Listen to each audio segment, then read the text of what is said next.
Assalamu alaikum. Peace to you all. My name is Saba Ahmed. I'm a law student at American University. I am here to ask you a simple question. I know that we portray Islam and all Muslims as bad, but there's 1.8 billion Muslim followers of Islam. We have 8 million plus Muslim Americans in this country, and I don't see them represented here. But my question is, how can we fight an ideological war with weapons? How can we ever end this war? The jihadist ideology that you talk about, it's an ideology. How can you ever win this thing if you don't address it ideologically? Great question. I am so glad you're here, and I am so glad you brought that up because it gives us an opportunity to answer. What I find so amazing is since the beginning of this panel, which we are here about Benghazi attack against our people, not one person mentioned Muslims. We are here against Islam, or we're launching war against Muslims. We are here to discuss how 4 Americans died and what our government is doing. We were not here to bash Muslims. You were the one who brought up the issue about most Muslims, not us. And since you brought it up, allow me to elaborate with my answer. There are 1.2 billion Muslims in the world today. Of course, not all of them are radicals. The majority of them are peaceful people.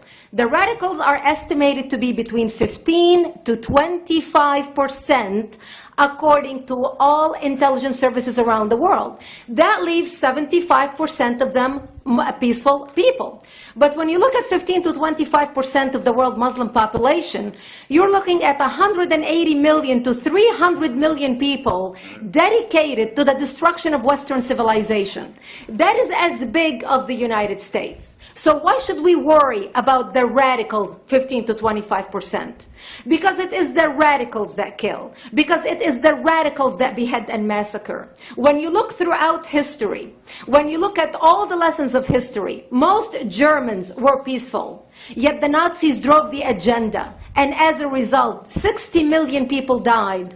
Almost 14 million in concentration camps. 6 million were Jews. The peaceful majority were irrelevant.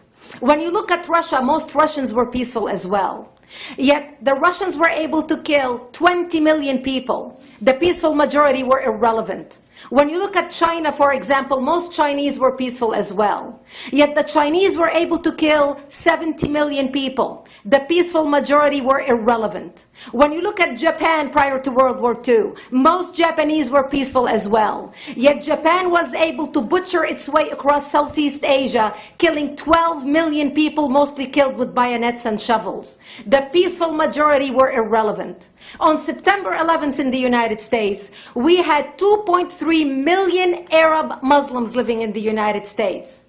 It took 19 hijackers, 19 radicals to bring America down to its knees, destroy the World Trade Center, attack the Pentagon, and kill almost 3,000 Americans that day. The peaceful majority were irrelevant. So for all our powers of reasons and us talking about moderate and peaceful Muslims, I'm glad you're here. But where are the others speaking out? And since you are the only Muslim representative,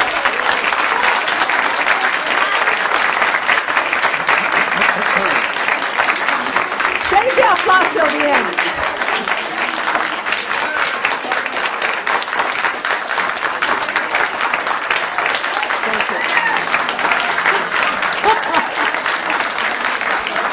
Thank you. And since you're the only Muslim representative in here, you took the limelight instead of speaking about why our government, and I assume, are you an American? You're an American citizen. So as an American citizen, you sat in this room, and instead of standing up and saying a question or asking something about our 4 Americans that died and what our government is doing to correct the problem, you stood there to make a point about peaceful, moderate Muslims. I wish you brought 10 with you to question about how we can hold our government responsible. It is time we take political correctness and throw it in the garbage where it belongs and start calling it fair.